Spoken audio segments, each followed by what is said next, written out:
Բարև ձեզ, Ազատություն TV ուղիղ եթերում Facebook-յան ասուլիսն է, այսօր մեր հյուրն է մշակույթի նախարար Արմեն Ամիրյանը, բարև ձեզ պարոն Ամիրյան։ Բարև ձեզ Երևին Արինե, բարև ձեզ հեռուստադիտողներ։ Հրավերն ընդունելու համար ես բավականին այդպես աներեսաբար խցկվեցի ձեր գրաֆիկը, փորձեցի ինչ-որ առումով հարմարեցնել մեզ ու կարծես ստացվել է։ Պարոն Ամիրյան, եզակի դեպքերից է, երբ մեկ օրվա ընթացքում շուրջ 50 հարց նախապես պիտի ներողություն խնդրեմ բոլոր օգտատերերից, որովհետև հնարավոր չէ մեկ ժամվա ընթացքում բոլոր հարցերը հնչեցնել, կփորձենք դրանք խմբավորած կարդալ։ Նաիրա առաջին անգամ նախարարյան անունը լսելի սրտխառնոց չի առաջանում։ Հուսանք հույսերը կարդարանան։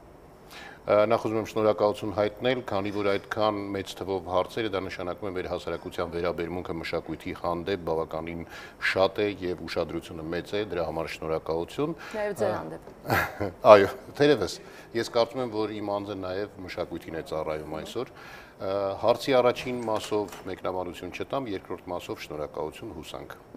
Պարոն Ամիրյան, օգտատերից մեկը ինձ առանձին էսպես խնդրել էր այս հարցը հնչեցնել Facebook-ով, ասաց, որ դուք իրեն ծանոթ եք, բայց չի ուզում, որ իմանա հարցը դուք եք գրում, եւ հետեւաբար հարցնում էր, արդյոք չեք փոշմանել պաշտոնին անցնելիս, որովհետեւ ձեզ շատ լավ գիտի, որպես ճակերտներում ասեմ կինոյի դեմք, ինքը ասում էր էկրանի դեմք, կինոյի տղա, այդպես իր բառերն եմ մեջ բերում եւ որպես արդար մարդ արդյոք կարծում եք, որ կկարողանաք այս երկրում այս պաշտոնը երկար զբաղեցնել։ Ես առավել քան վստահ եմ, որ եւ տեսնում եմ անելիքները եւ համոզված եմ, որ ամեն բան մեզ մոտ լավ է լինելու։ Շնորհակալություն այդ մտահոգության համար, բայց գալիս է կյանքում մի ժամանակ եւ մի շրջան, երբ կուտակված փորձը, փորձառությունը, գիտելիքները, կապերը, հնարավորությունները եւ խնդիրներին լուծումներ տալու ունակությունը պետք է ծառայեցնել այն բնագավառին, որտեղ քո կարիքը կա։ Այս պարագայում ես շատ շնորհակալ եմ այդ կարծիքի համար, բայց միևնույն ժամանակ պետք է ասեմ, որ ես իսկապես եկել եմ երկարատև գործ անելու, աշխատելու։ Անցնենք հաջորդ հարցին, Արթուր Ավանեսով, պարոն Ամիրյան, Երևանում Սարայ հիշեցնող շենք կամ շինություններ շատ կան, եւ ձեր կարծիքով ինչու Իսկանդերները ստացվում կարող են լինել մշակութային, իսկ այդ սարայները, որոնք հանդում են, ոչ։ Սարայի բառը Երևանի ավականու անդամ Լևոնի Գիթյանն էր հնչեցրել, ասել էր, որ շենքեր կան, որոնք այսօր համարվում են սարայի։ Հարցը լավ չհասկացա, բայց այնուամենայնիվ հասկացա, որ շենքերի մասին է, որոնք քանդվել են։ Իսկանդերը կարծում եմ հիշում եք, մշակութային Իսկանդեր այդպես հայտարարեց, հիմա ասում է, ինչպես կարող է մշակութային Իսկանդեր լինել, իսկ սարայները չհամարվեն մշակութային։ Պատմամշակութային հուշարձանները պետք է պահպանվեն մեր իրականության մեջ, նաև նրանց միջավայրը։ Մինչև վերջերս օրենքի բացակայություն կար կամ օրենքի անկատարություն, թերակատարություն կար։ Մենք փորձել ենք օրենսդրական դաշտով կարգավորել։ Հիմա ներառում ենք օրենքի մեջ, ցանկի մեջ, պահպանվող պատմամշակութային հուշարձանների ցանկի մեջ այն շենքերը, որոնք դուրս էին մնացել այդ ցանկից։ Ես համոզված եմ, որ ներառելով այդ ցանկի մեջ եւ օրենքի բավարար խստության եւ հետեւողականության շնորհիվ մենք կկարողանանք պահպանել եւ պաշտպանել այդ շենքերը, այդ միջավայրը։ Գիտեք, դա միայն Երևանում չի վերաբերում։ Մենք գործ ունենք նաեւ Կումայրի արգելոցի հետ, որտեղ ես տեսնելով այն վիճակը, որ այսօր կա եւ պատկերացնելով, որ տնտեսական զարգացման հետ միասին կարող է նաեւ այդ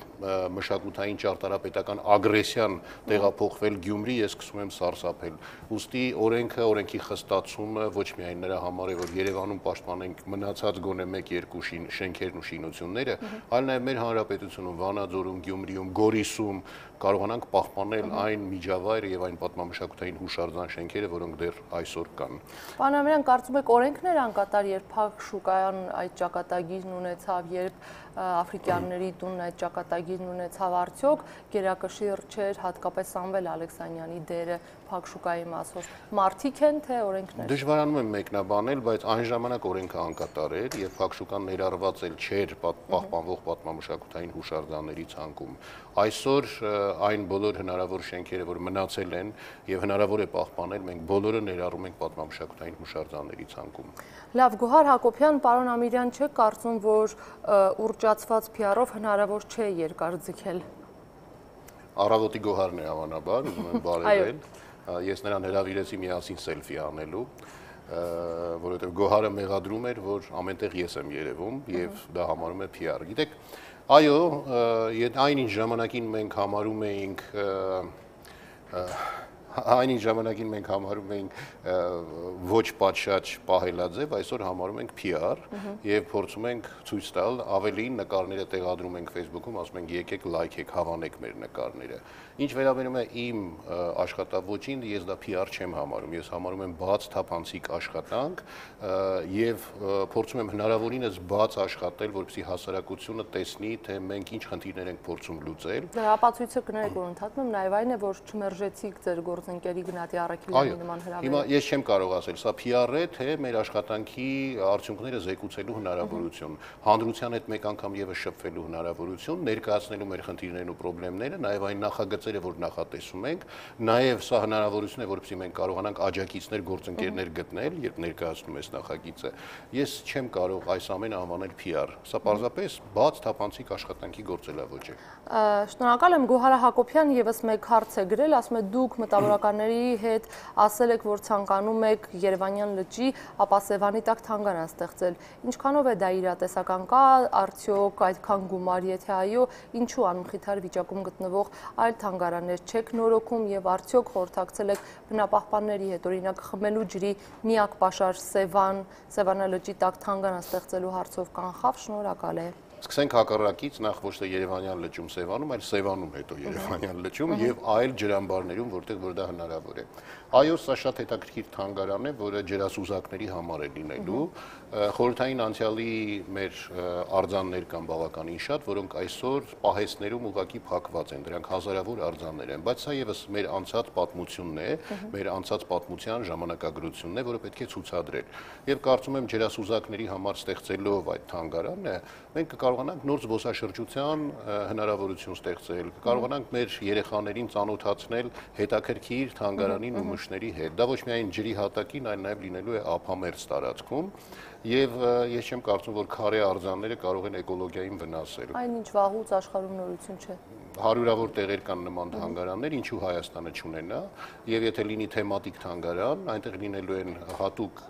ջրանցուղիներ, լինելու են թաքնված գանձեր, լինելու են մարդիկ, որոնք օգնելու են երեխաներին եւ զբոսաշրջիկներին այդ թանգարանի ջրանցուղիներով անցնելու։ Ես կարծում եմ, սա շատ օրիգինալ լուծում է եւ ոչ միայն ջրասուզակների թանգարանը։ Մենք հաջորդ տարի պատրաստվում ենք բացել լուսանկարչական թանգարան, գորգերի թանգարան, նաեւ տիկնիկների թանգարան։ Հիմա Արմինե Մելքոնյանը ասում է մարզերում մշակութային ինչ ծրագրեր են սպասվում բացի գրադարանների ավելացումից, ընդհանուր առմամբ մարզային մշակութային կյանքին վերաբերող շատ հարցեր կան։ Արմինեի հարցից հետո կփորձենք արդեն խմբավորած մյուս հարցերը ներկայացնել։ Մարզերում գրադարանները ավելացնելուց առաջ պետք է գրադարաններին ֆունկցիոնալ փոփոխության ենթարկել։ Ավելացնելու ծրագիր եկող տարվա մեջ չունենք, որովհետև չկան դրա հնարավորությունները։ Մենք պետք է պարզապես ֆունկցիոնալ կարողանանք գրադարանները վերածել ընտանեկան ժամանցի հանգստի կենտրոն, պահելով դոմինանտ գիրքը, կենտրոնում պահելով գիրքը։ Մշակութային միջոցառումների մասին մենք 2017 թվականին փորձելու ենք Երևանը բեռնաթափել մշակութային այս ագրեսիայի, ճակերտների մեջ ագրեսիայից։ Եվ 400, շուրջ 400 մշակութային այցելություններ են լինելու մեր մշակութային կոլեկտիվների կողմից, թատերա երաժշտական խմբերի եւ նաեւ ցուցահանդեսների տեսքով, Երևանից դեպի հյուսիս-արևելք, Երևանից դեպի հյուսիս-արևմուտք եւ Երևանից հարավ Լեռնային Ղարաբաղի Հանրապետությունը ներառյալ։ Եթե հաշվարկով նայելու լինենք, սա ստացվում է, որ յուրաքանչյուր երկրորդ, երրորդ օրը մեր մարզային մարզային կենտրոններում կամ գյուղերում մի մշակութային իրադարձություն կա։ Այս առումով սա կարծում եմ բավականին լուրջ աշխուժություն է փոխանցելու մարզերին եւ կա այստեղ խնդիրներ բեմերի, բեմահարթակների, տարածքների հետ կապված։ Մենք փորձել ենք հաշվառել, որտեղ կան մշակույթի տներ, որտեղ կան բեմեր, որտեղ կան դպրոցների դահլիճներ, բացօթյա հարթակներ։ Գիտեք, ասում են, որ բեմը վատն է, կոտրված է տախտակը։ Ես համաձայն եմ, բայց եթե այդ բեմը չօգտագործվի, համայնքի ղեկավարը այդպես էլ չի նորոգելու այդ բեմը։ Բեմը պետք է օգտագործել այդ հարթակները։ 400-ից ավելի մշակութային միջոցառումներ։ Օգտատերից մի քանիսը նաև այդ մտահոգությունն ունեին, ասում են, որ մարզերում կան մշակութային տներ, որոնք արդեն իսկ ուշադրության կենտրոնից դուրս են։ Ովքեր են դրանց պատասխանատուները եւ ինչ մեխանիզմներ ունեք, որպեսզի հենց համայնքների ղեկավարներին հիշեցնեք ու ստիպեք, որ մշակութային տները նաև իրենց ենթակայության տակ են ու պետք է ուշադրության կենտրոնում լինեն։ Գերբեռնել, ծանրաբեռնել մարզերը, մարզային կենտրոնները մշակութային իրադարձությունները, որպեսզի համայնքի ղեկավարը հասկանա, որ այդ բեմը միայն իր ելույթ ունենալու համար չէ, որ այդ բեմը պետք է ծառայի դերասանի երգչի արվեստագետին։ Միայն սա է փրկությունը։ Ոչ մի ուրիշ ադմինիստրատիվ ռեսուրս չի կարող այս հարցը։ Որ այդ դռներն ընտրությունից ընտրություն չբացվի։ Այո։ Նարեկ Խուրշուդյան, պարոն Ամիրյան, կուզենայի իմանալ, որքանով է մշակույթի նախարարության ազդեցությունը Հայաստանում գործող հեռուստատեսությունների վրա։ Ինչ է կարծում այն սերիալները, որոնք ցուցադրվում են հեռուստաեթերներով, արդյոք համահունչ են մեր մշակույթին։ Միթե մեր արժեհամակարգը այդքան է։ Ինչ քայլեր են ձեռնարկվում հեռուստաեթերով առավելագույնս հանդիսատեսի ինքնագիտակցությունը քաղաքակրթության մակարդակը բարձրացնելու հարցում եւ ի վերջո իր կարծիքով յուրաքանչյուր հասարակության մշակույթը սկիզբ է առնում նրա քաղաքակրթությունից, ազգային եւ քաղաքացիական գիտակցությունից։ Այսպիսի հարցերն իրոք շատ են, օրինակ Նաիրան ասում է, պարոն Ամիրյան, դուք համամիտ եք արդյոք, որ հայկական TV-ով ցուցադրվող արվեստն ու մնացյալ հաղորդումները հիմնականում անկեղծ չեն։ Որպեսզի հերթով չկարդանք այս հարցերը, հիմնականում հարցը հետևյալն է. Ինչպես կարող եք վերահսկել եթերը։ Ես կարծում եմ, որ վերահսկել պետք չի եթերը, դա միանգամից ասենք վերահսկել պետք չի, որովհետև մենք որդեգրել ենք ազատ եթերի, ազատ հեռուստատեսության, ռադիոյի, ազատ մամուլի քաղաքականությունը։ Պետք չի վերահսկել, պետք է ընդամենը ուղղորդել, պետք է ցույց տալ լավը, լավագույնը։ Ես ուզում եմ դες օրինակ բերել դեռևս խորհրդային տարիների մինչև անկախության 10 տարվա մեր աշխատանքը հեռուստատեսության, երբ ճշմարիտ ճիշտ աշխատանքի դեպքում երջանկահիշատակ Ստեփան Պողոսյանի ճիշտ աշխատանքի դեպքում ձևավորվեց հասարակության մեջ այն խավը, որը գիտակցեց իր ազատ անկախ ապրելու իրավունքը եւ ոտքի ելավ պայքարելու դրա համար։ Հետագայում նաեւ կռվեց, ազատագրեց Արցախ աշխարհը։ Սա վարած եթերային ճիշտ քաղաքականության արդյունք էր, հետևանք էր։ Ազգային հաղորդումներ, լեզվի, պատմության, գրականության մասին հաղորդումներ, մեր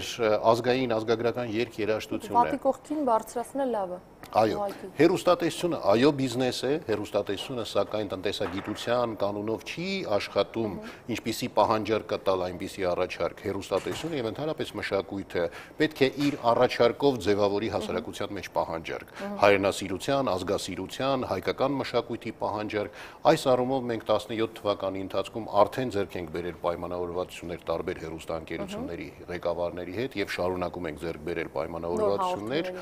նոր հեռուստատեսային գեղարվեստական բազմասերիանոց կինոնկարներ, նոր հաղորդումներ, ազգային երգ-երաժշտության մրցույթներ, փառատոններ, համերգային ծրագրեր, որոնք կգան հակակշիռ կդառնան այն հեռուստաարտադրանքի, որ այսօր եթերով ունենք եւ որից մենք դժգոհ ենք։ Մասնավորապես հանրային հեռուստատեսության հետ մենք ծրագրում ենք եւ հրավիրել ենք ռեժիսոր Մհեր Մկրտչյանին ունենալու գեղարվեստական բազմասերիանոց ֆիլմ, որը սկսելու ենք շատ մոտ ժամանակներում։ Այսինքն օգտատերը հիմնականում շեշտը սրա վրա են դնում, թե եթերը զտելու ինչ մեխանիզմներ ունեք, դուք ասում եք, որ այդ վատի կողքին լավը բարձրացնելն է, միայն հակակշռելով բարձրորակը։ Հայկ Ժիրայրի Կարախանյան, մարզերում մշակութային կյանքը բարձի թողի վիճակում է, ինչ մեխանիզմներ եք ներմուծել հարցը լուծելու համար, հարգելի Հայկ պատասխանը հնչել է։ Հիմա Արմեն Վարդանյան, պարոն Ամիրյան, դուք պաշտոնը ստանձնելու պահին հայտարարել եք 5 առանձնատուն, 7 հողամաս, 2 հասարակական նշանակության շինություն։ Կարող եք ասել, որտեղից այդքան մեծ կարողություններ ռադիոյի տնօրենին։ Այս շատ լավ հարց է, ես պարբերաբար վերջերս հնչում էր, ուզում եմ մեկ անգամ պատասխանել եւ վերջացնել այս թեման։ Կադրերում ձեր թանկարժեք ժամացույցն էր հայտնվել 1000 դրամների ֆոնին։ Բոլոր նախարարներին այդպես լուսանկարում էին։ Ժամացույցներով։ Այո։ Նաև չեմ տեսել ցավոք, բայց ինչ վերաբերում է իմ ռադիոյի տնօրեն աշխատելու տարիներին, եկեք նախ արձանագրենք, որ ես ռադիոյի տնօրեն եմ նշանակվել երբ 30 տարեկան էի։ Ես իմ գործարարության կյանքը, գործարարության շրջանը սկսել եմ դեռևս 20-21 տարեկանից, երբ բանակում ծառայելուց հետո ես վերադարձել եմ Երևան եւ բարեբախտաբար այն ժամանակաշրջաններ Գորբաչովյան ազատ տնտեսական գործունեություն ծավալելու, որ հնարավորություն կար զբաղվելու միաժամանակ հեռուստատեսությունում աշխատելով զբաղվելու գործարարությամբ։ Իդեպ պետք է ասեմ, որ այդ տարիներին մենք հեռուստատեսությունում եւս բավականին լավ էինք վարձատրվում, դա շատ անհամեմատ ավելի բարձր էր, քան այսօր վարձատրվում եք դուք գործող հեռուստա-ռադիո ընկերություններում։ Մեր ընտանիքին է պատկանում թափոններից արտադրվող անտիկորոզիոն քսուկների արտադրություն։ Մեր ընտանիքին է պատկանել իգդիր զովացուցիչ ըմպելիքների գործարանը։ Մեր ընտանիքին է պատկանել մակրուհի կենցաղային քիմիայի գործարանը։ Ասում եք, ես ամբողջ կյանքում զբաղվել եմ գործարարությամբ։ Ես ընկերության բաժնեմասի տեր եմ, որը տարեկան 100-ից 120 միլիոն հարկեր է վճարում։ Սրանք իմ աշխատած եկամուտներն են եւ որևէ կապ չունեն ոչ ռադիոյի հետ, առավելևս ոչ էլ այսօրվա իմ պաշտոնավարման ժամանակաշրջանի եւ ընթացքի հետ։ Ես կարծում եմ, որ ցանկացած մարդ իրավունք ունի ունենալու իր գործարարությամբ զբաղվելու իրավունք ունենալու։ Եվ չեմ կարծում սա արատ է, երբ դու նախարար ես եւ ունես որոշակի ունեցված, սա ամենևին էլ արատ չէ։ Հակառակը ես կարծում եմ սա հնարավորություն է ավելի ազատ գործելու եւ ավելի շատ գործ անելու եւ ունենալու նաեւ հնարավորություններ սեփական անձնական միջոցները ներդնելու քո ղեկավարած շրջանակներում։ Ինչ ես արել եմ իդեպ եւ ռադիոյի ժամանակ եւ այսօր եմ անում։ Այդպիսի ասացված կա, մարդու աչքը կուշտ լինի, ձեր աչքը կուշտ է փաստորեն։ Հովհաննես Սարգսյան, պարոն Ամիրյան, ինչ կարծիք ունեք Սերժ Սարգսյանի վերաբերյալ, նա ղեկավարում է երկիրը արդեն 8-ից 9 տարի, ձեզ դուր գալիս է նրա ղեկավարած երկիրը։ Շատ բարձր կարծիք ունեմ եւ որպես երկրի ղեկավարի եւ որպես մարդու դուր գալիս է թե ոչ, դուր գալիս է, որովհետև նա վստահել է ինձ մի հսկայական ոլորտ, մշակույթի ոլորտը, եւ այդ վստահությունն արդեն ինձ բավականին տրամադրել եւ ոգեշնչել է, որովհետև ես ունեմ վստահության շատ բարձր չափաբաժին լուծելու այն խնդիրները, որոնք կուտակված են։ Այս առումով, այո, ինձ դուր է գալիս փոփոխելը, ինձ դուր է գալիս աշխատելը, ինձ դուր է գալիս նոր խնդիրներ առաջադրելը եւ այդ խնդիրներին լուծում տալը, եւ ես վստահ եմ, որ մենք միասին, նաեւ ձեր աջակցությամբ, լրատվամիջոցների, մեր հեռուստադիտողների կկարողանանք ստեղծել մեր երազի երկիրը։ Մագդա Դավիթյան, ինչպես մնացած նախարարներին հարց չունեմ, սակայն պահանջ, որպես ասելիքն իմ կուղեմ ձեզ, գեղեցիկ եք, խոսք չկա, ժպիտով թե առանց նրա, պաշտոնում իսկ նախարար եղեք այնպիսին, որ ժողովուրդն էլ գոհ ժպտա եւ արժանի այդ աթոռին հարատև տեսնել ցանկանա։ Շնորհակալություն բանաստեղծական խոսքի համար։ Այո։ Աշխեն Մուսայելյան, պարոն Ամիրյան, ինչ ճակատագիր է սպասվում Արամ Մանուկյանի տանը։ Խոսակցություններ կան, որ քանդելու են ստորգետնյա ավտոկայանատեղի կառուցելու համար, կամ ինչու է հիմա Առաջին Հանրապետության հիմնադրի տունը այդ վիճակում, որպես մշակույթի նախարար ինչ-որ բան ձեռնարկում եք, թե դա էլ է որպես ճակերտներում գրված սառայ քանդվելու ու ոչ պայթյունի միջոցով։ Այդ շենքը եւս ներառված է պահպանվող պատմամշակութային հուշարձանների ցանկում։ Շենքը ունի, եթե չեմ սխալվում, արդեն 3-րդ սեփականատերը կամ 2-ից 3-ին է անցնում։ Շենքն ունի սեփականատեր, բայց միևնույն ժամանակ շենքը ներառված է պատմամշակութային պահպանվող հուշարձանների ցանկում։ Շենքը պահպանելու կամ պահպանելու հետ կապված օրենքն է շենքը պահպանում։ Ես չէ կամ նախարարությունը չէ, որ պետք է գնանք պահպանենք, բայց ինչ ենք նախատեսում հունվարի 29-ին, եթե չեմ սխալվում։ Չի քանդվելու, այսինքն շենքը։ Ես վստահ եմ, առավել քան վստահ եմ, որ չի քանդվելու, որովհետև միջոցառումների մասով ինչ որ ասում էր, հունվարի 29-ին Արամ Մանուկյանի մահվան տարելիցն է, եւ մենք նախատեսել ենք մի գեղեցիկ հետաքրքիր միջոցառում, որով հիշելու ենք եւ Արամ Մանուկյանին եւ նաեւ այդ շենքի հանդեպ հասարակության ուշադրությունն ենք սևեռելու։ Մենք նախապես կտեղեկացնենք նաեւ լրատվամիջոցներին մշակութային մի միջոցառում, որը հասարակության ուշադրությունը եւս մեկ անգամ սևեռելու է այդ շենքին, որտեղ մարդիկ անցնում են, չգիտեն էլ ինչ շենք է, քանդված մի պատ է մնացել ընդամենը։ Ես կարծում եմ, եթե մեր բոլորի ուշադրությունը սևեռենք այդ շենքի վրա, սեփականատերը իդեպ դեռ տեղյակ էլ չի, որովհետև ես չեմ կարողանում գտնել սեփականատիրոջը, ինչ որ գաղտնի չգիտեմ սեփականատերը։ Հիմա գուցե ձեր եթերը առիթ լինի, որպեսզի սեփականատերը զանգահարի ինձ, հայտնվի, զանգահարի ինձ եւ հունվարի 29-ին մեզ հետ միասին մասնակցի այդ միջոցառմանը։ Եվ թերևս խոստանա նաեւ մարդկայնորեն, որ այդ շենքը չի քանդվելու, թեպետ նորից եմ կրկնում, օրենքով պաշտպանված է այդ շենքի լինելիությունը։ Պարոն Ամիրյան, եթե որևէ շենք չի հանդիսանում, չկա պատմամշակութային շենքերի ցանկում, բայց ինքը հին Երևանից մնացած որպես այդպիսին հիշատակ է, հիմա ամեն դեպքում դուք վստահեցնում եք, որ օրենքն այսուհետ այնպիսին է, որ որևէ օլիգարխ, որևէ մեծահարուստ չի կարող որևէ շենք ընտրել, քանդել ու կառուցել այն ինչ ինքն է։ Եթե շենքը ներառված չէ պահպանվող պատմամշակութային հուշարձանների ցանկում, այո, այդ շենքը կարող են քանդել։ Եթե կան շենքեր, որոնք ներառված չեն եւ մեր հասարակության մեջ կան շահագրգիռ մարդիկ, որոնք տեսնում են այդ շենքը եւ կարծում են, որ պետք է ներառել պատմամշակութային հուշարձանների ցանկում, խնդրում եմ թող հուշեն մեզ։ Թող հուշեն, մեր մասնագետները կզննեն, կքննեն եւ կավելացնեն ցանկում։ Լավ, Մելիք Սամվելյան, ստորագրելով վերջին 25 տարիների ընթացքում թալանված մշակութային օբյեկտների հանձնման ընդունման ակտը, չեք կարծում, որ գալիք քրեական գործի միակ ֆիգուրանտը կարող եք դուք դառնալ։ Նախ ես չեմ կարծում, որ կոլտնտեսության պահեստի նման ընդունման ակտեր ստորագրել, այդպիսի ակտեր գոյություն չունեն։ Ինչ վերաբերում է թալանին, եթե կան այդպիսի փաստեր, որ եղել է թալան, խնդրում եմ թող մեզ տեղյակ պահեն, մենք իրապահ մարմիններին կդիմենք եւ կզբաղվենք դրանով։ Ես հրահանգել եմ եւ այսուհետ մշտապես աուդիտ պետք է իրականացվի մեր բոլոր ՊՕԱԿ-ներում, կազմակերպություններում, առաջին իսկ աուդիտի արդյունքների հիման վրա արդեն որոշում է կայացվել ազատելու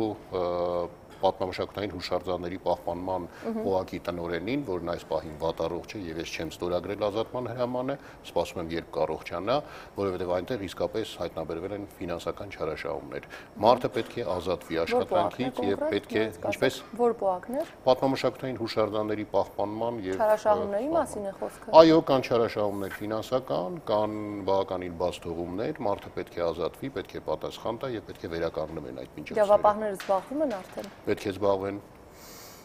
Լավ, Դանիել Սիմոնյան, պարոն Ամիրյան,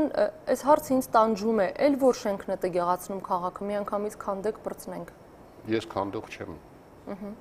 Մեր ամենահավատարիմ ունկնդիրներից Արոնուշ Ղարիբյանը երկարաշունչ հարց է ուղղել ձեզ, կրկին խոսքը վերաբերում է սերիալներին, որոնց վատ ազդեցությունն ակնհայտ է եւ այլն։ Սերիալների դեմ պայքարելու մեթոդ կա թե ոչ, պարոն Ամիրյանն ասաց լավագույն հակակշռով։ Այո։ Արմինե Մելքոմանուկյան, բարև ձեզ պարոն նախարար, ես Արմինե Մանուկյանն եմ, Մանուկյան, ապրում եմ Տաշիրի շրջան գյուղ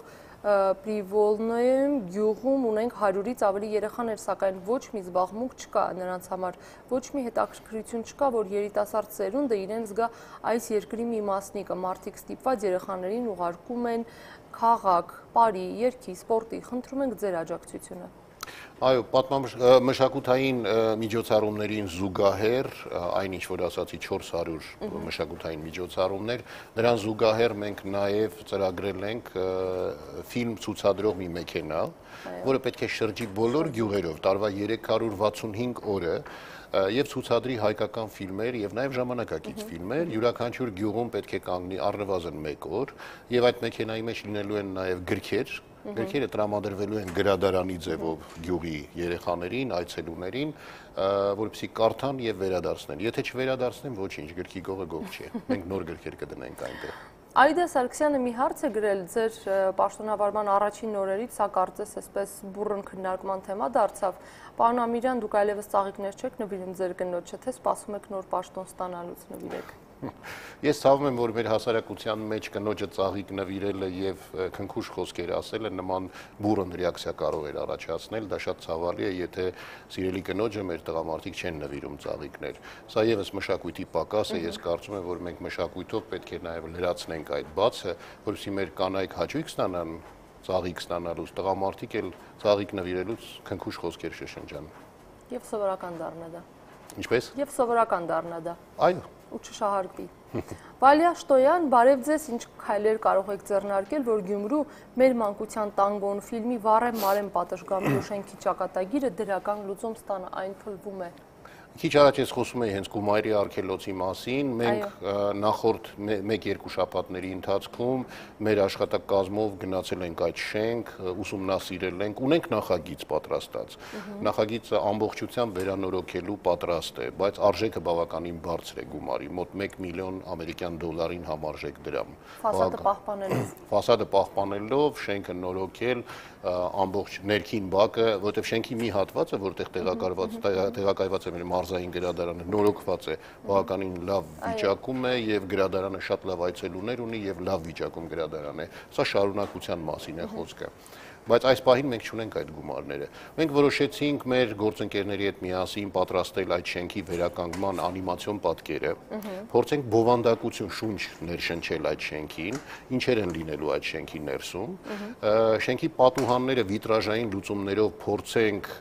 ձևավորել ֆիլմի պատկերներով լուսավորելով, տանիքի հարցը պետք է լուծենք, կոսմետիկ եւ ամրակայման որոշակի խնդիրներ եւ փորձենք դրամահավաքությամբ հավաքել այն դրամը, որ կարելի է նորոգել այդ շենքը։ ունենալով նաև ստանալով նաև Բաքվում փոքրիկ դահլիճ, որը կծառայի տարբեր ֆիլմերի ցուցադրության, գրքերի շնորհանդեսների, տարբեր միջոցառումների, այո, մշակութային կենտրոն, թերևս նաև պատկերասրահը կարող է այդտեղ լինել, կարող է երկրաբանական թանգարանը լինել եւ տարբեր այլ մշակութային գործառույթներ։ Մի ակնկալեք, որ միանգամից 1-2 տարվա մեջ կարելի է լուծել այդ հարցը։ Մենք ուզում ենք 1-2 օրվա մեջ էլ լուծել, եթե լինի հնարավորություն, բայց պետք է փնտրել, գտնել հնարավորությունները։ Գտնելու համար պետք է օգտագործել այսօրվա ժամանակակից մեթոդները։ Ռեսուրսներ են այդ բոլոր։ Գրիգոր Ավետիսյան, ողջունում է ձեզ, շատ երկարաշունչ հարց է, առաջարկում է քննարկման դնել Հանրապետությունում հայոց լեզվի պահպանման ու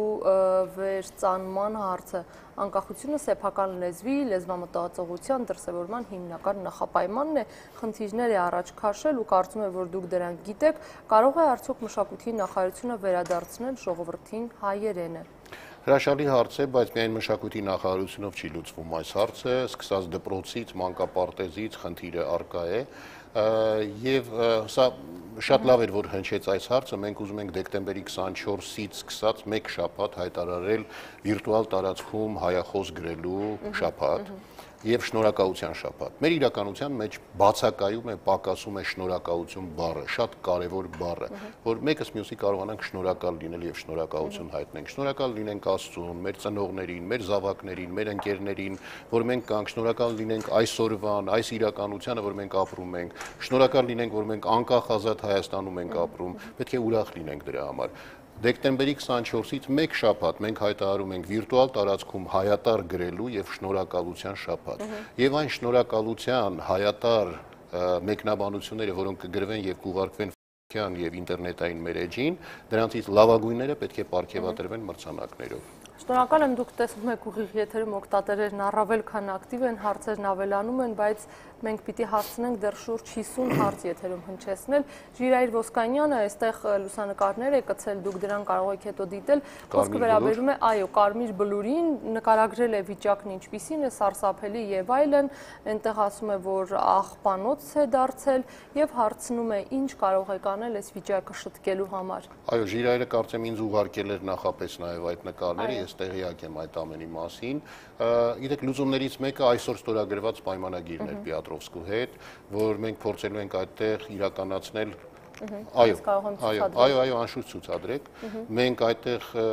ուսումնասիրություններ եւ պեղումներ պետք է իրականացնենք եւ պետք է թանգարայնացնենք այն գտածոները, որոնք այդտեղ եղել են եւ թերևս տեղանքը նաեւ թանգարանի վերածենք եւ ներառենք զբոսաշրջության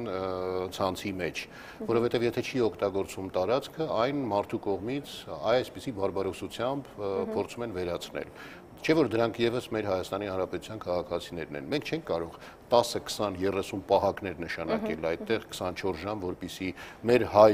մարդը չգնա եւ աղբը չթափի այդտեղ։ Մենք պետք է հասկանանք, որ սա մեր պատմամշակութային ժառանգության կարևորագույն հարստություններից մեկն է։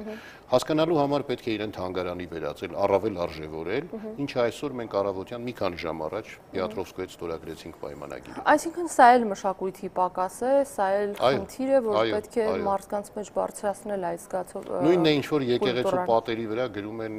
կավիճով իրենց անունը կամ լավագույն դեպքում կավիճով փորագրում են քարի վրա։ Այո։ Հայկ Մանուկյան, պարոն Ամիրյանն նախ ուզում է ողջունել զորամաս կատարած ձեր այցելությունը եւ հուսով է, որ շարունակական բնույթ կկրի ազգ-բանակ միասնության հիմքը հենց այդ տեղից է գալիս։ Հիմա ասում է անդրադառնամ հարցի, մեկ ամսից ավելի է, ինչ մի շարք մտավորականներ իրենց մտահոգություններն էին ներկայացրել վարչապետին կապված ազգային գործիչ բարերար Միքայել Արամյանցի դղյակի ճակատագրով։ Վարչապետն էլ հանձնարարականներ տվեց համապատասխան գերատեսչություններին։ Ինչ փուլում է գտնվում այդ հարցի ուսումնասիրումը եւ չեք պատրաստվում ուշադրության կենտրոնում պահել առաջին հանրապետության հիմնադիր Մանուկյանի տան այս թեմայով խոսել ենք առաջին մասին հարցի։ Այո, Մանուկյանի տան մասին ասացինք արդեն, Արամյանցի տան հետ կապված գործընթացը շարունակվում է եւ շատ շուտ կտեղեկանաք։ Վարչապետի հստակ հանձնարարականներից հետո հստակ քայլեր են արվել։ Պարզապես ես չեմ ուզում առաջ անցնել շտապել եւ ասել ինչ է լինելու ճակատագիրը, լինելու է գոհացնող։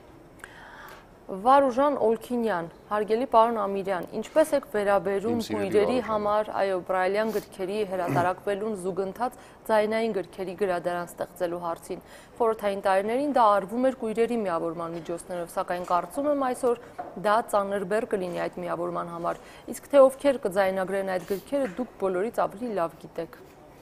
Շնորհակալություն առաջարկի համար։ Հիմա օգտատերից մեկը գրել է, խնդրում եմ ընթերցեք, պարոն Ամիրյան, ինչու չեք անդամակցում Հանրապետական կուսակցությանը։ Մյուսներն ասում են ինչու եք անդամակցում։ Հիմա անդամակցում եք, թե ոչ։ Կգա ժամանակը կիմանաք։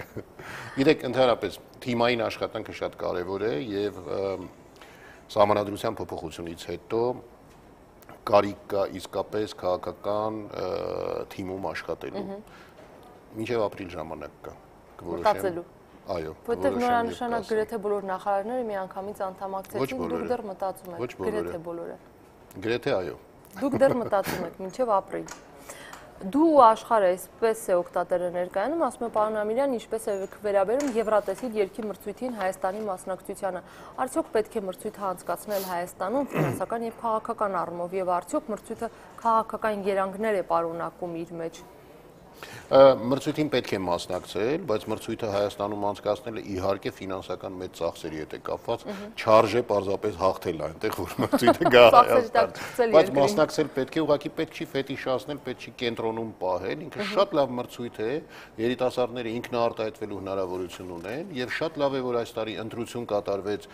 եւ կատարվում է հիմա ընտրություն համընդհանուր բոլորի աչքի առջև եթերում, դա շատ կարեւոր է, թող արժանավորը հաղթի գնա մասնակցի, շատ լավ երանգի հետ կապված։ Անշուշտ կա, ցանկացած մրցույթի մեջ կա քաղաքական երանգ եւ պետք է օգտագործել այդ քաղաքական երանգը իշահ մեզ։ Սա շատ լավ հարթակ է նաեւ քաղաքական հարցեր բարձրացնելու համար։ Այո։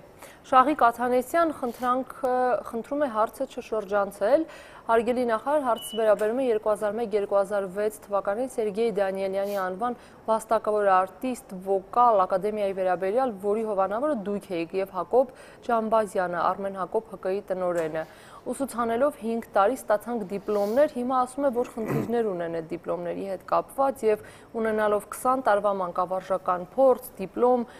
Մելիքյանի անվան որպես դաշնակահար, հնարավորություն ունի ընդունվելու մագիստրատուրա կամ ասպիրանտուրայի վոկալի բաժին։ Շնորհակալ եմ, որ հիշում եք եւ բարձրաձայնում եք, որ օգնել ենք 20-ից ավելի, եթե չեմ սխալվում, երիտասարդների ստանալու լավ կրթություն, երաժշտական երգչի կրթություն հանրահռչակ Սերգեյ Դանիելյանի դասարանում, բայց մենք այն ժամանակ էլ ուսանողներին տեղյակ ենք պահել, որ սա պետական նմուշի դիպլոմ չէ, սա պարզապես լավ կրթություն ստանալու հնարավորություն է։ Մենք բավականին միջոցներ ենք ծախսել, շատ դրամ ենք ծախսել, ես եւ Երջանկայի Շատակ Հակոբը, որպեսզի այդ երեխաները կարողանան ստանալ լավ ձայնային տվյալներ եւ լավ կրթություն երգելու համար։ Եվ շատերը այսօր երգում են աշխարհի տարբեր բեմերում, եւ ես շատ ուրախանում եւ հպարտանում եմ դրա համար։ Մեր նպատակը դիպլոմ կամ պետական նմուշի դիպլոմ տալը չի եղել, մեր նպատակը եղել է լավ կրթություն տալը։ Օգտագործել Սերգեյի, չեմ կարծում այդ դիպլոմով կարող են, բայց այն որակը, որ ունեն այդ ուսանողները, այդ որակով իհարկե կարող են մագիստրատուրայել, ասպիրանտուրայել։ Լավ, Կարեն Խաչատրյանը հարցնում է, ինչ է լինում տարեկան 400 միլիոն դրամ կինոյին տրվող գումարը, որտեղ է այն ծախսվում եւ ինչու կինոն այդպես էլ չի զարգանում։ Նախ 400 չի, 450 է, որտեղ 150 միլիոն մենք տալիս ենք պոակի պահպանմանը եւ 300 միլիոն ֆիլմերի նկարահանման համար։ Ինձ մոտ այնպեսի տպավորություն է, որ մենք 150 միլիոն ծախսում ենք, որ 300 միլիոնը չկարողանանք լավ կինո նկարել։ Դուք շատ ճիշտ եք ասում, եւ տարիների ընթացքում մենք ճիշտ է ունեցել ենք լավ ֆիլմեր, բայց դա այն արդյունքը չէ, որ պետությունը այսքան գումար ծախսելով պետք է ստանար այս արդյունքը։ Մենք պետք է ունենայինք ավելի լավ արդյունք։ Այս պահի դրությամբ մենք պոակի կինոարտադրության պոակի կառուցվածքային փոփոխություն ենք նախատեսում, ժամանակակից մոդել, որը գործում է աշխարհի շատ առաջադեմ երկրներում, եւ տնօրենի փոփոխություն է լինելու, գեղարվեստական կազմի փոփոխություն է լինելու, տնօրենների խորհուրդ է ձևավորվելու եւ մշակելու ենք նոր ծրագրերը, թե ինչ ենք անելու 2017-ին եւ այսուհետ սկսած։ Ես ուզում եմ վստահեցնել եւ վստահ եմ ինքս դրա համար էլ ուզում եմ վստահեցնել, որ 17 թվականին կինոարտադրության ոլորտում մենք արձանագրելու ենք բավականին լուրջ քայլերով առաջ խաղացում։ Շնորհակալ եմ Արտակ Աղաջանյանը ռուսերեն հարց է գրել, ես բազմիցս խնդրել եմ օգտատերերին գրել հայերեն եւ հայատառ, բայց փորձեմ զուգահեռաբար թարգմանել, ասում է Դժվար չէ արդյոք ձեզ չունենալով մականուն եւ բարձր ինտելեկտուալ մարդ, կրթված մարդ, զբաղվել այն ոլորտով, որը ձեզ տրամադրել են, պատասխանը հնչել է, եթե ունեք ավելացնելու բան խնդրեմ, եթե ոչ հետեւյալ հարցը, ինչպես եք վերաբերում հայ-ռուսական համագործակցությանը, նեղ համագործակցությանը, մասնավորապես ձեր ոլորտում։ Ինչու նեղ, այսինքն, չեմ ավելի սերտ համագործակցություն։ Ավելի սերտ Իրեք մենք պետք է ձգտենք բոլոր երկրների հետ, ոչ միայն Ռուսաստանի, բոլոր երկրների հետ ավելի սերտ համագործակցելու։ Այստեղ գալուց առաջ մեր արտաքին կապերի վարչության ժողովն էր, որ ես հրավիրել էի ինձ մոտ, եւ հնչել են հանձնարարականներ, որովհետեւ մենք 17 թվականի ընթացքում մաքսիմալ շատ մշակութային միջոցառումներ իրականացնենք տարբեր երկրներում, հատկապես գերմանախոս երկրներում կարողանանք կազմակերպել ցուցահանդեսներ եւ գեղարվեստի եւ խեցեգործության եւ տարբեր եւ պատմության մեր պատմամշակութային արժեքների ցուցահանդեսներ, որտեղ կարծում եմ նման ճանապարհով միայն կարելի է ճանաչելի դարձնել մեր հայրենիքը եւ գրավել, ձգել դեպի Հայաստան։ Այնպես որ համագործակցությունը միայն Ռուսաստանի հետ կամ ավելի նեղ համագործակցությունը Ռուսաստանի հետ ես չեմ ընդունում, ես ընդունում եմ հավասարապես բոլորի հետ եւ ավելի շատ համագործակցություն։ Ամեն դեպքում ավելի շատ եվրոպական թե ռուսական։ Եվ ամերիկյան եւ մերձավոր արևելյան, ինչու՞ չէ նաեւ հարևանների հետ, Վրաստան, Իրան, անպայման բոլորի հետ պետք է համագործակցել, ստեղծագործական ծրագրեր մշակել, ֆիլմ արտադրության ծրագրեր մշակել։ Հիմա Արմինե Էլբակյան Մարտիրոսյանը կրկին անդրադառնում է մարզային մշակութային խնդիրներին մարզերի, բայց մի առաջարկ ունի, ձեր ուշադրությունը խնդրում է, որ սևեռեք Գյումրու համայնքային գրադարանին։ Գիտեմ, որ այն մշակույթի նախարարության ենթակայության տակ չէ, բայց որպես մշակույթի օջախ կարիք ունի սրտացավ վերաբերմունքի։ Գյումրու համայնքային գրադարանը, այո։ Քիչ առաջ եթե խոսում ենք նույն գրադարանի մասին, այդ գրադարանը պատկանում է մշակույթի նախարարությանը եւ շատ լավ վիճակում է, որը գտնվում է հենց այդ նույն ֆիլմի շենքի հարևանությամբ։ Ուրիշ գրադարան ես չգիտեմ։ Ամեն դեպքում օգտատերը չի մասնավորեցրել, որին է վերաբերում։ Կփորձեմ հետաքրքրվել եւ հասկանալ, թե ինչի մասին է։ Լավ, ուղիղ եթերում Դավիթ Դավթյանը այս պահին հարց է ուղարկել, պարոն Ամիրյան, այսօր երիտասարդների մեծամասնության մոտ ծնվում են բազում հրաշալի մտքեր մշակութային ոլորտում, բայց շատ դեպքերում այդ մտքերը ինչ-ինչ պատճառներով ձեզ չեն հասնում։ Ասացեք, խնդրում եմ, ինչպես կարելի է ձեզ ներկայացնել այդ հրաշալի գաղափարները, որոնք ձեր թույլտվությամբ կամ հովանու ներքո կիրագործվեն։ Եթե դիմել են եւ տեղ չի հասել իմ պաշտոնավարման ընթացքում, ես դա շատ վատ եմ համարում, կարող եք ուղղակիորեն ուղարկել ինձ Facebook-ի իմեջով, կամ ուղարկել իմ ընդունարան, ես վստահ եմ, որ իմ ընդունարան ուղարկելիս անպայման կհասնի ինձ, բայց եթե զգում եք, որ դիմել եք եւ տեղ չի հասել, անպայման ուղարկեք իմ Facebook-ի էջին։ Սիրով ես կանդրադառնամ դրան, թեպետ ուզում եմ ասել, որովհետեւ Facebook-յան էջում իսկապես պարոնավորեն բավականին ակտիվ եք շփվում, ես ինքս էլ ձեզ Բայց հավատացեք, այնքան շատ են դիմումները, նամակները, երբեմն իմ տեսանելիության դաշտից էլ է դուրս մնում որոշ դիմումներ։ Աննա Բաբաջանյան վերջերս կառավարության նիստի ժամանակ որոշվեց, որ Հայաստանի ազգային գրապալատ պոակը վերակազմակերպվելու են եւ միացնեն Հայաստանի ազգային գրադարան պոակին։ Հայտնի չէ, ինչ ճակատագրի է արժանանալու գրապալատը 51 աշխատակցից պետք է շարունակեն աշխատել 20-ից 30, ընդ որում վերջիններից մեջ կան նաև փորձառու մասնագետներ, ինչպես եք տեսնում նրանց ապագան, բացի այդ հայտնի չէ պոակների միացման դեպքում ինչ է սպասվում գրապալատի անձեռնմխելի ֆոնդին, հատկապես եթե հաշվի առնենք, որ գրադարանը մեծ հաշվով ընթերցողներին սպասարկելու համար է ժողովուրդ օրաթերթ։ Մենք առանձին տարածք ենք հատկացրել գրապալատին, առանձնացված տարածք, որտեղ ոչ մեկը մտնելու իրավունք չունի, գրաֆոնդի մասին է խոսքը։ Ինչ վերաբերում է աշխատակազմին, ապա այնտեղ կան ուռճացված հաստիքացուցակ, ինչը առաջին իսկ հայացքից պարզ երևում է։ Այո, թերևս կան այդ մարդկանց մեջ մարդիկ, որոնք որակյալ աշխատակիցներ են, բայց գիտեք, գործառույթները պահանջում են այսքան աշխատակից, ոչ թե բազմապատկած 2-ով եւ 3-ով։ Պետք է օպտիմալացնել։ Ինչ վերաբերում է գործառույթներին, բոլոր գործառույթները պահպանվելու են, սրան ավելանալու է նաև թվայնացման գործընթացը, ընդ որում թվայնացում, այնպիսի թվայնացում, որը հասկանալի է լինելու ժամանակակից բոլոր գործիքներին, նկատի ունեմ Google Library եւ այլ։ Մենք փորձելու ենք ավելի ժամանակակից տեսք եւ շնչառություն տալ գրապալատի աշխատանքին, գործառույթները պահպանելով 100%-ով։ Աշխատակազմի մասով ցավում եմ, բայց պետք է օպտիմալացնել։ Աննա Բավաջանյան գրքին ժողովուրդ օրաթերթից ասում է մշակույթի նախարարությունում քննարկումներ են ընթանում ժամանակակից հայ գրականությունը պետ աջակցության ծրագրից հանելու մասին։ Դուք այս առիթով նշել եք, որ առաջիկայում նախարարության աջակցությունը կնպատակաուղղվի հեղինակների հանրահռչակման ծրագրերին։ Գրողներից ոմանք առաջարկում են անտոկոս վարկեր տրամադրել իրենց գրքերը տպագրելու համար։ Ինչ կասեք։ Հրաշալի հարց է, առաջարկը ինձ այդքան էլ դուր չեկավ, բայց թույլ տվեք այդ հարցը ավելի բացել եւ ներկայացնել, որովհետեւ վերջին շրջանում շահարկման առարկա է դարձել։ Նախ ասեմ, թե ինչ է եղել։ Աջակցության ծրագրերով հրատարակչի հետ աշխատելու ժամանակ մենք հասկացել ենք, որ հրատարակիչների մեծ մասը բարեխիղճ չեն վերաբերել այն աշխատանքին, որը մենք պատվիրել ենք։ Չի հրատարակվել այն քանակությամբ գրքեր, որոնք պատվիրված են եղել, չի հրատարակվել այն որակի գրքեր, որ մենք ակնկալել ենք եւ արդյունքում մենք ունեցել ենք այն, ինչը ես ցույց էի տվել իմ էջում եւ տեսակ ռեպորտաժներում։ Հիմա այդ գրքերը բաժանվում են տարբեր գրադարաններին, հնարավոր վայրերին, զորամասերին եւ մենք փոխել ենք այո մոտեցման ձևը, երկու տարբերակ ենք ընտրել ժամանակակից գրականությանը աջակցելու։ Առաջին, մենք գնելու ենք այն գրքերը, որոնք արդեն հրատարակվել են, որակյալ գրականություն, թե գեղարվեստական, թե կատարման իմաստով, տեխնիկական իմաստով։ Եվ երկրորդը նախատեսվում է 2017 թվականին եռամսյա հեռուստատեսային հաղորդում, որին մասնակցելու են 5 հրատարակիչ, 15 գրող իրենց ստեղծագործություններով, 30 մտավորական եւ մեր հասարակությունը ուղիղ եթերում։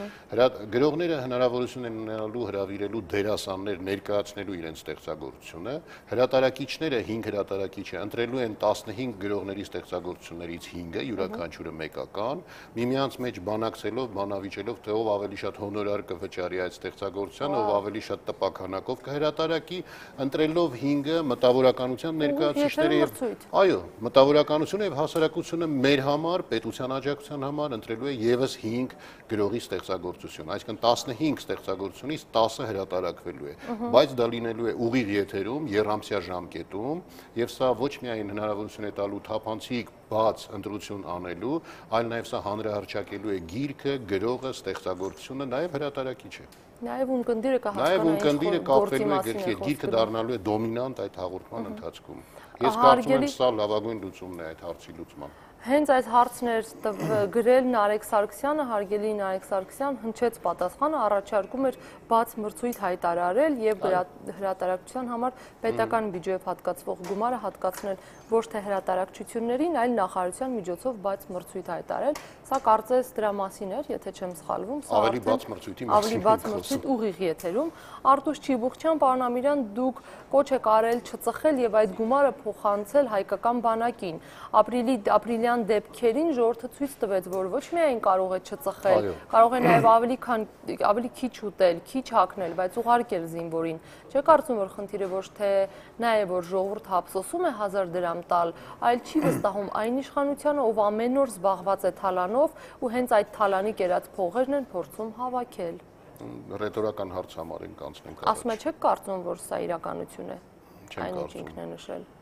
Սևանա Սիմոնյան, պարոն Ամիրյան, հնարավոր է առաջիկայում բացօթյա տոնական համերգներին աստղիկները ճակերտներում փոխարեն բեմում տեսնենք Լիլիթ Պիպոյանին, Արտավազդ Բայաթյանին, Լիլիթ Բլեյանին, Վահան Արծրունուն եւ այլն։ Հնարավոր է։ Անի Կոստանյան, պարոն Ամիրյան, երբ է ստեղծվելու հանձնաժողով, որը կվերահսկի հեռուստատեսությունում կատարվելիք այս քաոսը,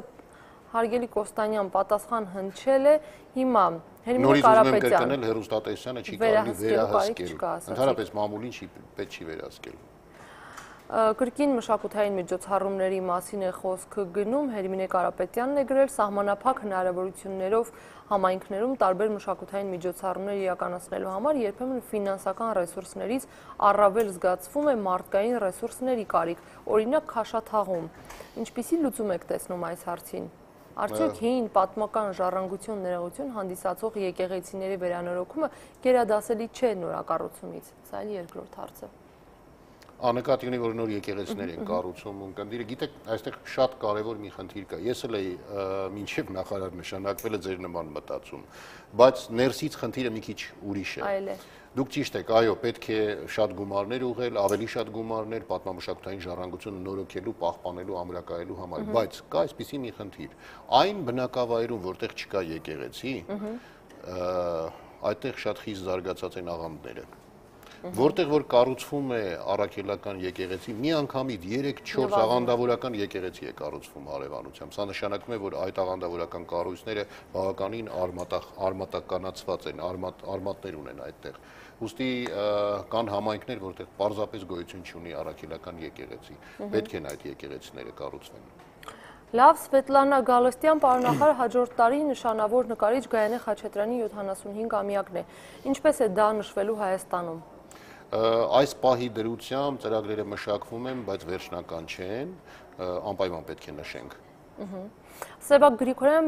պարոն Ամիրյան, ինչ կասեք ռեժիսոր Հայկ Բաբայանի և նրա ընկերների հետ հայ ֆիլմի վերածնունդ նախաձեռնության շրջանակներում կազմակերպված շաբաթօրյակի գրքերի նվիրատվությանը հայ ֆիլմին, ծառատունքի և մյուս միջոցառումների մասին։ Շատ ազնիվ անուշ տղա է Հայկը և ընկերները շատ անուշ մարդիկ են, բայց գիտեք նման նախաձեռնությունով հնարավոր չի այդ հարցը լուծել, որովհետև եթե դուք տեսնեք Հայ ֆիլմ կինոստուդիայի այսօրվա պատկերը և վիճակը, դուք կհասկանաք, որ այնտեղ հսկայական խոշորագույն ներդրումներ են անհրաժեշտ։ Մենք քննարկում ենք այդ հարցը, պարզապես քանի դեռ լուծումը չունենք, չենք ուզում բարձրաձայնել։ Մեր իրական և վերջնական նպատակն է Հայ ֆիլմ կինոստուդիայում ստեղծել կինոարտադրության միջավայր, բայց մինչև միջավայր ստեղծելը պետք է հասկանալ, թե ինչ միջոցներով ենք մենք նորոգելու այդ հրաշալի ստուդիաները, պավիլյոնները, ինչ միջոցներով պետք է այդ շենքը նորոգվի, ինչպես պետք է լինի մնացյալ աշխատանքները։ Մենք հիմա այդ գործընթացի մեջ ենք և շուտով կփորձենք հայտարարել, թե ինչ ենք անելու։ Կույրերի երաժշտական կոլեկտիվներ, սա երևի հենց երաժշտական կոլեկտիվի էջն է, գրել է հարգելի պարոն Ամիրյան, այս տարի հոկտեմբերի 17-ին Հայաստանի կույրերի միավորման երաժշտական կոլեկտիվների երգչախումբը, ժողովրդիկների նվագախումբը տոնեց 40-ամյակը։ Հիմա հարցը հետևյալն է, վերջին 4 տարիների ընթացքում կոլեկտիվը տարեկան 2 անգամ ստանում է աշխատավարձ մշակույթի նախարարության կողմից հովանավորած համերգի գումարից։ Կոլեկտիվը պրոֆեսիոնալ է, 60% երաժշտական կուրությունով, տեսողությունից հաշմանդամ են։ Խնդրում ենք ձեր աջակցությունը կոլեկտիվին տալ պետական կարգավիճակ, որպեսզի 40-ամյա կոլեկտիվը չլուծարվի։ Ես չգիտեմ, թե հնարավոր է դա թե ոչ, բայց խոստանում եմ, որ կշարունակվի գոնե այն աջակցությունը, ինչ մինչև այսօր եղել է, և թերևս ավելի։ Անի Նավասարդյան, հարգելի պարոն Ամիրյան, Կարին ազգագրական խումբը մինչև այսօր պետական կարգավիճակ չունի։ Իսկ ինչու պետք է ունենա։ Ինչու պետք է ունենա։ Գիտեք, ընդհանրապես պետության բեռը պետք է թեթևացնել։ Մեր մշակութային կոլեկտիվները այնքան շատ են պետության աջակցությամբ։ Եթե այդ մշակութային կոլեկտիվները պահանջված են և սպասված են, իրենք պետք է լինեն եկամտաբեր, իրենք պետք է կարողանան աշխատեն դաշտում։ Պետական կարգավիճակի կարիք չունեն։ Պետական կարգավիճակի կարիք չպետք է ունենան։ Այլ խնդիր է, այո, որ ազգային մշակույթին մենք պետք է աջակցենք, բայց ոչ թե պետական բեռը պարկի, ծանր պարկերի ձևով կախենք պետության ուսերից։ Ներկայացրեք ծրագրեր, ներկայացրեք համերգային ծրագրեր, ներկայացրեք նոր գաղափարներ, նոր առաջարկներ, մենք պատրաստ ենք ֆինանսավորելու ցանկացած լավ նախաձեռնության։ Բայց մի ակնկալեք, որ պետք է ստանաք աշխատավարձ և ոչինչ չանեք։ Ես ուզում եմ ֆինանսավորել ծրագրեր և ընդհանրապես եղած պետական խմբերն էլ պետք է թեթևանան պետական հոգացությունից։ Մենք պետք է աշխատենք ծրագրերը ֆինանսավորելով։ Կոնկրետ ծրագիր, ինչի համար է այս ծրագիրը, ինչ նպատակ է հետապնդում, ինչ արդյունք պետք է ապահովի և մեր հասարակության մեջ ինչ պետք է այս ծրագիրը գա իրականացնելու։ Հայրենասիրություն, ժողովուրդ բանակ կապը ապահովի, ես չգիտեմ, երեխաներին դաստիարակի, լեզվի կրթությամբ զբաղվի, կոնկրետ ծրագրեր, կոնկրետ նպատակներով և հավատացեք, դա շատ ավելին կլինի, քան պետական ֆինանսավորումը, երբ որ դառնանք պետական կոլեկտիվ։ Լավ, Անի Նավասարդյանը այլ հարց է գրել, ասում է պարոն Ամիրյան, Սասնա ծռերի զինված խմբի գործունեությունից ոգեշնչված ինքնաբուխ բազմաթիվ երգեր, բանաստեղծություններ, քանդակներ, ֆոտոներ ստեղծվեցին։ Ինչ եք մտածում դրանց մասին։ Ես չեմ տեսել ազնվորեն, ուղարկեք տեսնեմ, ինչու ոչ, ցանկացած ստեղծագործություն, արվեստի ստեղծագործություն, ոգեշնչված ցանկացած իրադարձությունից, եթե դա իսկապես արվեստի ստեղծագործություն է, արժանի է ուշադրության։ Գոհար Աբրեյան գրել է հարգելի պարոն Ամիրյան, Աշտարակի համայնքապետարանը փակել է քաղաքի գեղարվեստի դպրոցը։ Աշտարակ քաղաքի լավագույն կրթօջախներից մեկն է գեղարվեստի դպրոցը, մեծ դեր ունի երեխաների գեղագիտական ճաշակի զարգացման, պահպանման կարևորագույն գործում, որևէ հարցով կարող եք օգնել։ Ես կուսումնասիրեմ հարցը, թեպետ դա համայնքային նշանակության է և մեր դաշտում չէ, բայց կարծում եմ համայնքը ինքը պետք է իր բողոքի ձայնը բարձրացնի և պահանջի իր համայնքի ղեկավարից, որպեսզի ոչ թե փակի ուղարկեն այլ հավելյալ միջոցներ տրամադրեն մշակութային կյանքը հարստացնելու, զարգացնելու համար։ Եթե համայնքը չի պահանջում, մենք այստեղ նախարարությունում կամ Երևանում նստած մարդիկ ինչ կարող ենք անել։ Անի Նավասարդյանը կրկին ասում է միջքաղաքային ու միջմարզային տրանսպորտում հնչող իրարության հարցը մտահոգիչ է, ուզում է նաև հիշեցնել, որ մի խումբ երիտասարդներ իրենց ուժերով հայկական ժողովրդական երգերով ձայնասկավառակներ էին բազմացրել ու բաժանել տրանսպորտում, հուսալով, որ գործը կշարունակվի պետական մակարդակով, բայց այդպես էլ ոչինչ չարվեց, ինչու։ Ծրագիր ներկայացրեք, ներկայացրել են ծրագիր, թող ներկայացնեն ծրագիր, շատ լավ գաղափար է, մենք գուցե փորձենք մի փոքր ուղղորդել ավելի հետաքրքիր եւ կառուցողական էլեմենտներ մտցնենք այդ ծրագրի։ Կոնկրետ թող դիմեն նախարարությանը։ Անի Մկրտչյան, Գյումրու, Սևանի անվան երկաթուղիների մշակութային տան վերականգնման ինչպիսի ծրագրեր ունի այսօր մշակույթի նախարարությունը։ Արդյոք դա մշակույթի նախարարությանն է պատկանում, ես Սևյանի անվան, այո, որտեղ Շաբոյանի խումբն էր պարում, այո, հրաշալի շենք էր։ Մեր վերջին այցելության ժամանակ, երբ հանրապետության վարչապետի հետ ես էլ էի այցելել Գյումրի, այս հարցը հնչեց մեր սիրելի Հասմիկ Կիրակոսյանի կողմից եւ վարչապետի հավանությանն արժանացավ, սակայն պետք է փնտրել եւ գտնել լուծումներ այդ հարցը լուծելու համար։ Ամենակարևորը հարցն արդեն բարձրացված է, ջինը շշից բաց թողնված է։ Ալա Մարգարյանը ասում է, հարգելի պարոն Ամիրյան, ինձ հետաքրքրում է, թե ինչու է Երևանի Մնջախաղի պետական թատրոնի շենքի խնդիրը շարունակում չլուծված մնալ։ Արդյոք Երևանում չկա ազատ տարածք, որ 43 տարի գործող եւ զարգացող այս թատրոնը չունենա իր սեփական բեմը։ Հիմա պոակների օպտիմալացման հետևանքով պոակների օգտագործած տարածքները ազատվում են, որովհետև մենք նրանց վերակազմավորում ենք եւ ձուլում ենք այլ պոակների հետ եւ նաեւ տարածքային առումով ենք լուծում եւ մեր այն թատերաերաշտախմբերը, որոնք չունեին տարածքներ, թերևս այդ տարածքները կարողանան ծառայել այդ նպատակների համար։ Չեմ ուզում շտապել եւ առաջ անցնել, որովհետեւ դեռ պետք է նախագծել եւ հասկանալ, թերևս այդ տարածքներից մեկը հենց ծառայի Մնջախաղի թատրոնին։ Հուսանք, որ դա այդպես կլինի եւ հնարավոր կլինի լուծել այդ հարցը։ Ես գոնե ուզում եմ իմ պաշտոնավարման ընթացքում լուծել Մնջախաղի թատրոնի շենքի հարցը։ Ժամանակը սպառվում է, մեզ մնաց 3 րոպե, Վահագ Գրանտվիչ խնդրում է հարցը ուղղել հիմա։ Ուրեմն աշխարհի տարբեր երկրներում, հատկապես Եվրոպայում ազգային ժողովի շենքի տարածքը ցանկապատված չէ, մարդկանց մուտքը ու ելքը ազգային ժողովի տարածք չի սահմանափակվում։ Շատ երկրներում անգամ հասարակ քաղաքացիները կարող են այցելել պարլամենտի կաֆե, բուֆետ, լանչ անել, ասենք ազգի ընտրյալների հետ։ Տասնյակ երկրներ եմ այցելել, մեր երկիրը միակն է, որ փակված է պարլամենտի կամ նախագահական շենքերի թե այգին, թե նրանց տարածքը։ Չեք կարծում, որ այդ ցանկապատերը պետք է հանվի, պարոն նախարար, դա նաև զարկ կտա տուրիզմին եւ այդ պատմամշակութային տարածքները հասանելի կլինեն մեզ բոլորիս։ Համամիտ եմ Գրանտվիչի հետ,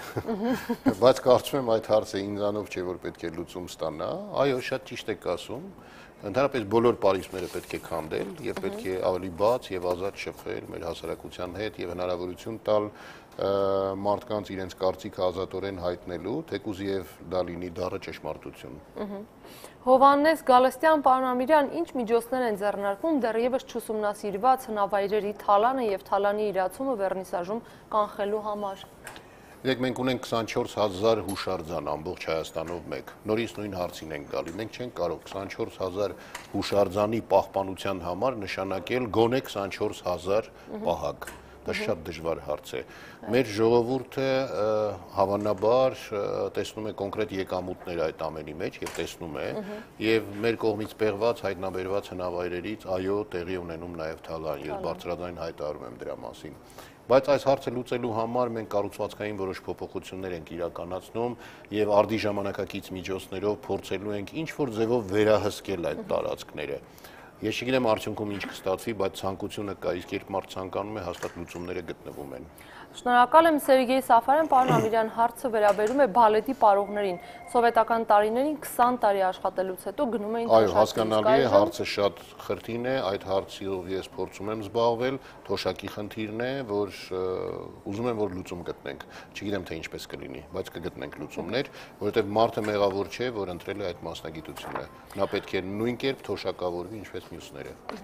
Շնորհակալ եմ հարգելի հեռուստադիտողներ, ժամանակը սպառվեց, խնայենք նաև պարոն Ամիրյանի ու մեր եթերի ժամանակը, դեռ շատ հարցեր մնացին անպատասխան, պարոն Ամիրյան, խոստանում եք, որ կկրկնվի այս հաղորդումը եւ անպատասխան մնացած եւ մյուս կտակված հարցերին կպատասխանեք։ Հրավիրեք մեծ սիրով եւ ոչ միայն այս մնացած հարցերին, նաեւ եթե այլ խնդիրներ, այլ հարցեր կլինեն, ուղարկեք ինձ հարցերը, ուղարկեք նաեւ Facebook-ով, մեր էլեկտրոնային փոստով, պարզապես գրավոր մեր նախարարություն եւ հավատացած եղեք, որ ցանկացած հարցի լուծում մենք փորձելու ենք ուսումնասիրել, գտնել եւ լուծումներ առաջարկել, բայց նաեւ ակնկալում ենք հասարակության, հանրության աջակցություն այս հարցում։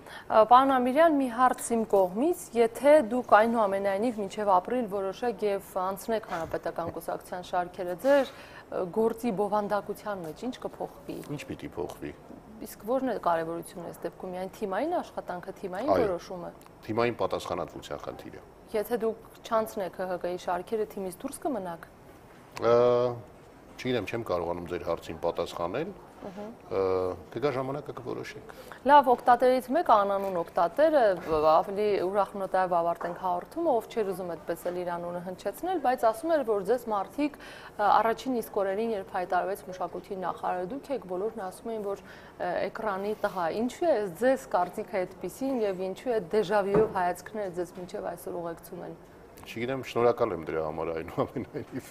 Դժվարանում եմ ասել, որովհետեւ պատճառներից մեկը դա էր, որ ձեզ օրինակ կառավարության շենքի մոտ ծափողջունով դիմավորեց մի Թերևս դա այնուամենայնիվ դա շատ ավելի պարտավորեցնող է